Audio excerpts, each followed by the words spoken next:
Hello मेरे साथियों, कैसे हो आप लोग? उम्मीद करते हैं आप लोग अच्छे होंगे। और कैसे चल रही है आप लोग की तैयारी? मुझे विश्वास है आप लोग की तैयारी बहुत अच्छे से ही चल रही होगी। ठीक है, क्योंकि आपकी बोर्ड परीक्षा में अब कुछ ही समय बचा है, तो आपको अब अपनी परीक्षा को बहुत तेज़ी से करनी चाहिए और हर एक कंटेंट को, इम्पोर्टेंट कंटेंट जितने भी हैं उन सबको बहुत अच्छे से कवर करते हुए आप लोग तैयारी कर रहे होंगे। ठीक है, तो आपके एग्ज़ाम को देखते हुए हम आज वन शॉट वीडियो के माध्यम से कक्षा 10 केमिस्ट्री चैप्टर 1 रासायनिक अभिक्रिया के जितने भी मोस्ट इम्पॉर्टेंट हेडिंग्स हैं, क्वेश्चंस हैं, उन सबको इस वीडियो के माध्यम से कवर करने वाले हैं। यह वीडियो 20 से 25 मिनट का होगा। तो चलिए शुरू करते हैं। शुरू करने से पहले आज हम इस वीडियो की शुरुआत एक मोटिवेशन शायरी से करते हैं। शायरी: रख हौसला ओ मंजर भी आएगा, रख हौसला ओ मंजर भी आएगा, प्यासे के पास चलकर समंदर भी आएगा, यूं थक कर न बैठ ऐ मुसाफिर, मंजिल भी मिलेगी और मिलने का मजा भी आएगा। तो चलिए शुरुआत करते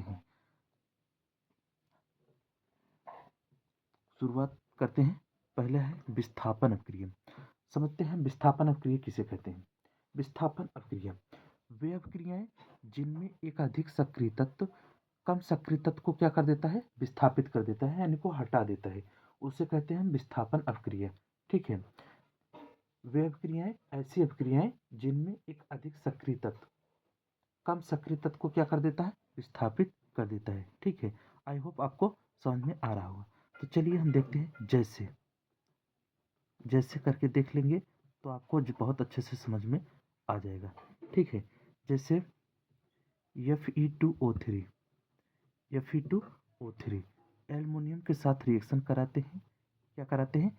एल्युमिनियम के साथ रिएक्शन कराते हैं तो प्राप्त होता है Al2O3 aluminium oxide plus Fe। क्या प्राप्त होता है? Plus Fe। ये है क्या, कैसे अभिक्रिया है? विस्थापन अभिक्रिया। देखिए समझते हैं। एल्युमिनियम किसको विस्थापित कर रहा है? Fe को। एल्युमिनियम किसको विस्थापित कर रहा है? Fe को। Fe को विस्थापित करके क्या बन रहा है? Al2O3। ठीक है, Fe कम क्रियाशील है, Al ज़्यादा क्रियाशील है, तो क्या कर रहा है? विस्थापित कर दे रहा है। Al Fe को विस्थापित कर दे रहा है। ठीक है, तो चलिए अब हम देख लेते हैं समीकरण बैलेंस है कि नहीं। समीकरण बैलेंस मतलब लेफ्ट हैंड साइड को अपकारक बोलते हैं और राइट हैंड साइड को जो भी प्राप्त होता है उसे हम बोलते हैं उत्पाद। अभिकारक और उत्पादों में अणुओं की संख्या क्या होनी चाहिए? समान होनी चाहिए। अणुओं की संख्या क्या होनी चाहिए? समान होनी चाहिए, तभी बोलेंगे कि अभिक्रिया या रासायनिक समीकरण संतुलित है। ठीक है, देखते हैं।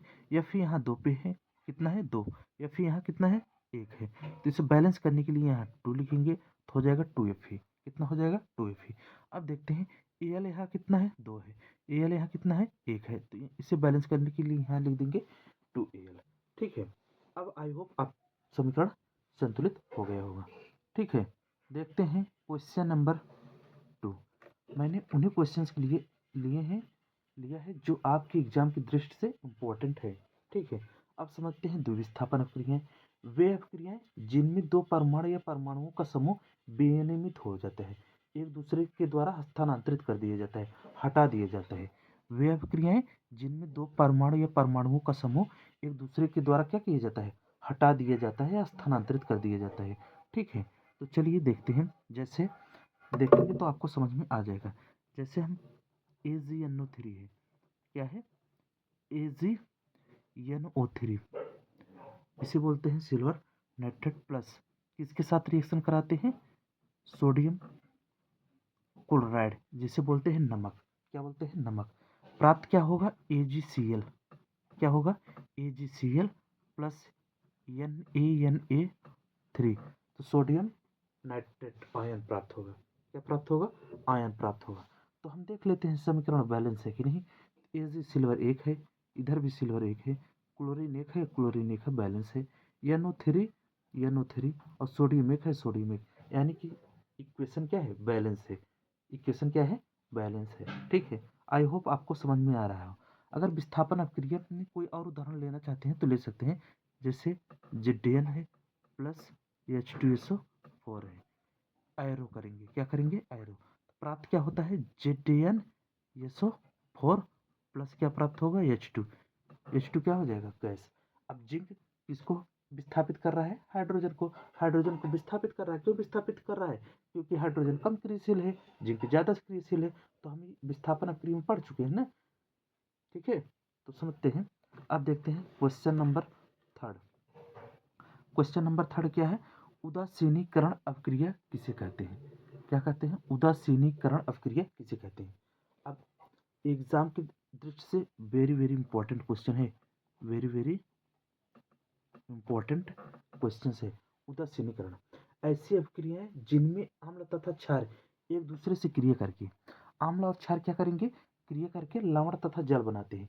इस अपक्रिया को बोलते हैं उदासीनीकरण अपक्रिया। तो चलिए समझते हैं। जैसे ऐसी अपक्रिया जिनमें अम्ल, अम्ल मतलब HCl, अम्ल किसे कहते हैं जो H प्लस देता है, और क्षार किसे कहते हैं जो H माइनस देता है। अब HCl अम्ल हो गया प्लस क्षार के साथ क्षार OH माइनस, क्या क्षार मतलब OH माइनस देता है। ये क्षार OH माइनस निकलेगा कि नहीं, एक दूसरे से क्या करते हैं क्रिया करते हैं, क्रिया करके क्या बनाते हैं NaCl, क्या बनाते हैं NaCl, जिसे बोलते हैं लवण और इसे बोलते हैं नमक भी। क्या बोलते हैं नमक, NaCl प्लस क्या बनाता है जल, क्या बनाता है जल, H एक और एक दो और ऑक्सीजन एक H2O, क्या बनाता है जल बनाता है। ठीक है, आई होप आपको बहुत अच्छे से समझ में आ रहा हो। अब हम देखते हैं question number next. Question number next है ऑक्सीकरण अपक्रिया, ऑक्सीकरण अपचय रेडॉक्स, इन सबको समझते हैं ऑक्सीकरण अपक्रिया। ऐसी अपक्रिया जिनमें ऑक्सीजन क्या होता है जुड़ता है, ऑक्सीजन जुड़ेगा हाइड्रोजन क्या होगा निकलेगा, ऑक्सीजन क्या होगा जुड़ेगा और हाइड्रोजन क्या होगा निकलता है। ऐसी अपक्रिया जिसमें ऑक्सीजन जुड़ता है और हाइड्रोजन निकलता है उसे बोलते हैं ऑक्सीकरण अपक्रिया बोलते हैं। ठीक है, तो चलिए इससे एग्जाम्पल के साथ समझते हैं। एग्जाम्पल जैसे Cu लेते हैं, कॉपर प्लस क्या होता है कॉपर प्लस O2, O2 मतलब ऑक्सीजन। जब कॉपर को ऑक्सीजन के साथ हीट करते हैं तो क्या बनता है कॉपर ऑक्साइड, क्या बनता है कॉपर ऑक्साइड प्लस क्या बनता है, क्या बनाता है कॉपर ऑक्साइड, कॉपर ऑक्साइड बनता है। ठीक है, तो चलिए इक्वेशन को बैलेंस करते हैं। कॉपर इधर लेफ्ट हैंड साइड यानी कि अभिकारक में कॉपर की संख्या कितनी है एक है, राइट हैंड साइड में उत्पाद में यानी कि अभिकारक की कॉपर की संख्या कितनी है एक है। लेकिन लेफ्ट हैंड साइड में यानी कि अभिकारक में ऑक्सीजन की संख्या 2 है, राइट हैंड साइड में यानी कि उत्पाद में ऑक्सीजन की संख्या 1 है। तो बैलेंस करने के लिए यहाँ 2 बढ़ाएंगे तो हो जाएगा ऑक्सीजन की संख्या कितना हो गई 2, ऑक्सीजन की संख्या 2 हो गई तो कॉपर की संख्या भी तो बढ़ गई ना, तो कॉपर की भी 2 हो गई, तो कॉपर को बैलेंस करने के लिए यहाँ भी 2 बढ़ा देंगे। ठीक है, तो 2Cu प्लस O2 एरो हो जाएगा 2Cu। ठीक है, यही है ऑक्सीकरण अपक्रिया। अब हम समझते हैं अपचयन अपक्रिया। ऐसी अपक्रिया जिनमें ऑक्सीकरण का उल्टा, ऑक्सीकरण में क्या होता था ऑक्सीजन जुड़ता था और हाइड्रोजन निकलता था। लेकिन अपचयन क्या होगा हाइड्रोजन का योग होगा, मतलब हाइड्रोजन जुड़ेगा। ऐसी अपक्रिया जिनमें हाइड्रोजन का योग हो, ऑक्सीजन का क्या हो निकलना हो, ये वियोग हो, क्या हो अलगाव हो, उस अपक्रिया को क्या बोलते हैं अपचयन अपक्रिया। ठीक है, तो चलिए इसको जैसे हम समझते हैं, जैसे समझने के लिए लिखते हैं।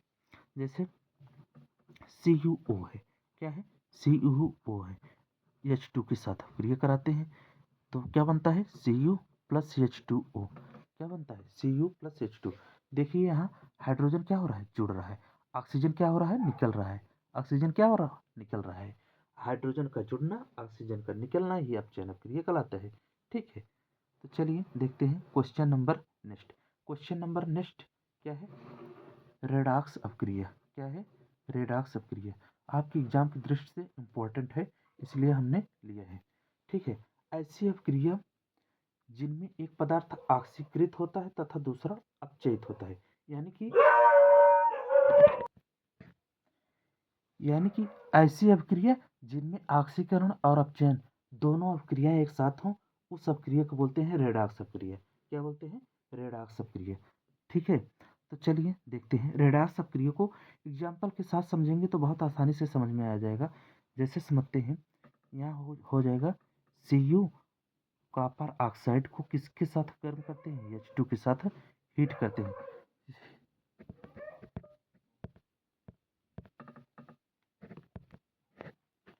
H2 के साथ हीट करने पर क्या बनता है? Cu प्लस H2O बनता है। क्या बनता है? Cu plus H2। ठीक है, तो चलिए देखते हैं। इसमें देखिए ऑक्सीजन हाइड्रोजन का क्या हो रहा है? हाइड्रोजन का क्या हो रहा है? वियोग हो रहा है, हाइड्रोजन निकल रहा है। और इसमें देखिए क्या हो रहा है? ऑक्सीजन निकल रहा है। ठीक है, इसमें देखिए हाइड्रोजन निकल रहा है, यानी कि ऑक्सीजन जुड़ रहा है। जब ऑक्सीजन जुड़ेगा, हाइड्रोजन निकलेगा, उसे बोलते हैं ऑक्सीकरण। क्या बोलते हैं? ऑक्सीकरण अपक्रिया बोलते हैं। क्या बोलते हैं? ऑक्सीकरण। जब ऑक्सीजन निकलेगा और हाइड्रोजन जुड़ेगा, देखिए कॉपर ऑक्साइड में से ऑक्सीजन निकल रहा है। जब ऑक्सीजन निकलेगा तो उसे क्या बोलते हैं? अपचयन अपक्रिया बोलते हैं। इंग्लिश में बोलते हैं रिडक्शन और ऑक्सीडेशन। ऑक्सीकरण को बोलते हैं ऑक्सीडेशन और अपचयन को बोलते हैं रिडक्शन। ठीक है, आई होप आपको समझ में आ रहा होगा। अब हम देखते हैं question number next. Question number next है, आपके एग्जाम की दृष्टि से इम्पोर्टेंट है और बहुत ही इम्पोर्टेंट है। ठीक है, रासायनिक समीकरण किसे कहते हैं? रासायनिक समीकरण चलिए समझते हैं। रासायनिक अपक्रिया में भाग लेने वाले अभिकारकों एवं उत्पादों को, रासायनिक अपक्रिया में जब जो अभिकारक एवं उत्पाद भाग लेते हैं तो उनको प्रतीकों और सूत्रों की सहायता से दर्शाते हैं। प्रतीकों और सूत्रों की सहायता से दर्शाना ही क्या कहलाता है? रासायनिक समीकरण कहलाता है। क्या कहलाता है? रासायनिक समीकरण कहलाता है। ठीक है, जैसे यहाँ है मैग्नीशियम हाइड्रोजन क्लोराइड को हीट करते हैं तो मैग्नीशियम क्लोराइड प्लस हाइड्रोजन प्राप्त होता है। अब रासायनिक समीकरण होता है, रासायनिक समीकरण में आया है एक रासायनिक अपक्रिया किसे कहते हैं? रासायनिक अपक्रिया रासायनिक परिवर्तन में भाग लेने वाले प्रक्रम रासायनिक अपक्रिया कहलाता है। क्या कहलाता है? रासायनिक रासायनिक परिवर्तन में भाग लेने वाला प्रक्रम रासायनिक अपक्रिया कहलाता है। ठीक है, आई होप आपको समझ में आ रहा होगा। अब हम समझते हैं अभिकारक और उत्पाद किसे कहते हैं। लेफ्ट हैंड साइड जितने भी क्या होंगे? तत्व होंगे, यौगिक होंगे, वो क्या होंगे? अभिकारक होंगे। राइट हैंड साइड में जो बनता है उसे क्या कहते हैं? उत्पाद कहते हैं। ठीक है, तो चलिए देखते हैं, लिखते हैं। अब मैग्नीशियम को प्रतीक द्वारा लिखेंगे, सूत्र द्वारा लिखेंगे तो मैग्नीशियम क्यों क्या होता है? Mg होता है। क्या होता है? Mg प्लस हाइड्रोजन क्लोराइड को क्या होता है? HCl। क्या होता है? HCl। एरो एरो हो जाएगा तो क्या प्राप्त होगा? यम मैग्नीशियम क्लोराइड मतलब MgCl2 प्लस हाइड्रोजन मतलब H2। हाइड्रोजन मतलब H2। आपके पेपर में क्वेश्चन आता है, कोई ऐसे अपक्रिया दिए रहेगा, उसे संतुलित करिए। ठीक है, तो चलिए हम लोग संतुलित करते हैं। बहुत ही सिंपल मेथड है संतुलित करने का, एक बहुत शानदार ट्रिक है। जैसे देखिए लेफ्ट हैंड साइड में अणुओं की संख्या कितनी है, राइट हैंड साइड में अणुओं की संख्या कितनी है। बैलेंस नहीं है तो बैलेंस करने के लिए संख्याओं का हम क्या करेंगे? गुणा करेंगे। ठीक है, जैसे Mg मैग्नीशियम कितना है? 2 Mg लेफ्ट हैंड साइड यानी अभिकारक में मैग्नीशियम कितना है? 1 है। तो राइट हैंड साइड यानी कि उत्पाद में भी मैग्नीशियम कितना है? 1 है। देखिए क्लोरीन यहाँ 1 है और क्लोरीन यहाँ कितना है? 2 है। क्लोरीन को बैलेंस करने के लिए हम क्या करेंगे? HCl में 2 को ऐड करेंगे। अगर HCl में 2 को ऐड करेंगे तो हो जाएगा 2HCl और MgCl2। तो यहाँ H2 हो गया ना, H भी कितना हो गया? 2 हो गया। H2 हो गया, इधर भी H2 हो गया, यानी कि हाइड्रोजन क्या होगा? गैस मुक्त करेगा। ठीक है, आई होप आपको संतुलित करना बहुत अच्छे से समझ में आ गया होगा। ठीक है, तो चलिए एक इक्वेशन हम और लेते हैं समीकरण संतुलित करने के लिए। ठीक है, जैसे है, तो चलिए देखते हैं। जैसे मान लेते हैं manganese oxide, magnesium Mg manganese Mn oxide को किसके साथ गर्म करते हैं? HCl के साथ या रिएक्शन कराते हैं तो क्या प्राप्त होता है? Manganese chloride. क्या प्राप्त होता है? मैग्नीज क्लोराइड प्लस H2O प्राप्त होता है प्लस Cl2 प्राप्त होता है, क्लोरीन गैस प्राप्त होता है। ठीक है, समीकरण को बैलेंस करने के लिए हम एक ट्रिक का यूज करते हैं। जैसे इधर देखिए Mn कितना है, लिख लेंगे। Mn 1 है, ऑक्सीजन कितना है? 2 है। इसे हम अलग अलग लिखेंगे। यह चीज कितना है? 1 है, Cl कितना है, 1 है। Mn कितना है, 1 है। और Cl कितना है, 2 है। ठीक है, ऐसे हम लिखेंगे। प्लस H कितना है, 1 है, मतलब 2 है। और ऑक्सीजन कितना है, 1 है। ठीक है, प्लस Cl2। देखेंगे हम Cl कितना है। लेफ्ट हैंड साइड Cl 1 है। राइट हैंड साइड में क्लोरीन को देखते हैं, 2 और 2 कितने हो गए, 4। तो क्लोरीन को बैलेंस करने के लिए, यानी कि 4 करने के लिए हम क्या लिखेंगे, ये Cl में क्या करेंगे, 4 से गुणा करेंगे। तो इसमें 4 से गुणा करेंगे तो हाइड्रोजन भी कितना हो जाएगा, 4। और क्लोरीन भी कितना हो जाएगा, 4 हो जाएगा। अब हाइड्रोजन को बैलेंस करते हैं। हाइड्रोजन अभिकारक में 4 हो गया, उत्पाद में कितना है, 2 है। इसे बैलेंस करने के लिए हम क्या करेंगे, 2 का गुणा करेंगे। यहाँ 2 का गुणा करेंगे तो हाइड्रोजन कितना हो जाएगा, 4। और ऑक्सीजन कितना हो जाएगा, 2 हो जाएगा। ठीक है, अब आप देख लेते हैं समीकरण बैलेंस है कि नहीं। Mn कितना है, 1 है। Mn कितना है, उत्पाद में भी 1 है। O2 ऑक्सीजन कितना है, 2 है अभिकारक में। उत्पाद में भी देखते लेते हैं, ऑक्सीजन कितना हो गया, 2 हो गया। H कितना है, अभिकारक में 4 है। और उत्पाद में कितना है, 2 दूना 4। क्लोरीन कितना है, 4 है। क्लोरीन कितना है, 4 है। क्लोरीन यहाँ 2, यहाँ 2, 4। मतलब इक्वेशन बैलेंस हो गया है। क्या हो गया है, इक्वेशन बैलेंस हो गया है। ठीक है, 2 हेडिंग और हैं जो आपकी एग्जाम की दृष्टि से इम्पोर्टेंट है। चलो चलिए हम उनको भी कवर कर लेते हैं। पहला है उष्मा शोषी। क्या है, उष्मा शोषी। हम लिखेंगे नहीं, केवल बोल दे रहे हैं, आप लोग समझ जाइए। एग्जाम्पल के साथ हम समझा देंगे। उष्मा शोषी अपक्रिया किसे कहते हैं। उष्मा शोषी वे अपक्रिया जिनमें उष्मा अवशोषित, देखिए इसमें लिखा है शोषित। शोषित मतलब अवशोषित करता है। ऐसी अपक्रिया जो उष्मा को क्या करे, अवशोषित करे, उसे बोलते हैं उष्मा शोषी अपक्रिया बोलते हैं। ठीक है, आई होप आपको समझ में आ गया होगा। जैसे क्या है, N2 है प्लस O2 है। जब उष्मा अवशोषित करेगी, क्या करेगी, उष्मा अवशोषित करेगी तो रिएक्शन होता है। रिएक्शन क्या होता है, 2NO। क्या होता है, 2NO, जिसे बोलते हैं नाइट्रिक ऑक्साइड। क्या बोलते हैं, नाइट्रिक ऑक्साइड। अच्छा, आप लोग कमेंट करेंगे लाफिंग गैस। लाफिंग गैस का रासायनिक सूत्र क्या होता है, लाफिंग गैस का रासायनिक सूत्र क्या होता है। उष्मा शोषी हम लोग समझ लिए। अब एक और है उष्माक्षेपी। क्या है, उष्माक्षेपी। इंपॉर्टेंट है इसलिए हम आपको पढ़ा दे रहे हैं। ठीक है, उष्माक्षेपी किसे कहते हैं। उष्माक्षेपी मतलब निकलना, उष्मा का निकलना। रिएक्शन के या अपक्रिया के दौरान उष्मा का निकलना ही उष्माक्षेपी अपक्रिया कहलाता है। मतलब ऐसी अपक्रिया जिसमें अपक्रिया के दौरान उष्मा क्या होती है, उत्पन्न होती है, निकलती है, उसे बोलते हैं उष्माक्षेपी अपक्रिया। इसका भी जैसे हम समझ लेते हैं, जैसे कार्बन को ऑक्सीजन के साथ हीट करेंगे तो क्या प्राप्त होता है, CO2। क्या प्राप्त होगा, CO2 प्लस उष्मा उत्पन्न करेगी। उष्मा क्या करेगी, रिलीज करेगी, निकालेगी। ठीक है, तो आई होप आपको सभी क्वेश्चंस, सभी हेडिंग्स बहुत अच्छे से समझ में आए होंगे। साथ ही अगर आपको वीडियो अच्छी लगी हो तो आप लोग चैनल को लाइक, शेयर और सब्सक्राइब जरूर करिएगा दोस्त। ठीक है, ऐसे ही आपका एक सब्सक्राइब मोटिवेट करता है, नहीं आपको अच्छे से अच्छा कंटेंट दिया जाए ताकि आपकी एग्ज़ाम में अच्छे से अच्छे नंबर आ सकें। ठीक है, तो चलिए, हर एक टीचर को कामयाब करने के लिए स्टूडेंट का बहुत अहम रोल होता है। ठीक है साथी, आई होप आपको मेरी बातें बहुत अच्छे से समझ में आ रही होंगी। किसी भी टीचर को अच्छा और बहुत ही अच्छे लेवल तक पहुंचाने में हर एक स्टूडेंट का बहुत अहम रोल होता है। ठीक है, मिलेंगे अगले वीडियो में ऐसे ही वन शॉट वीडियो के साथ। और इम्पोर्टेंट क्वेश्चंस जितने हैं हम वन शॉट वीडियो के माध्यम से कवर करते हुए चलेंगे। लाइव पढ़ाते हैं हम सुबह और शाम। शाम को कम उम्मीद रहता है, सुबह लेकिन आते हैं।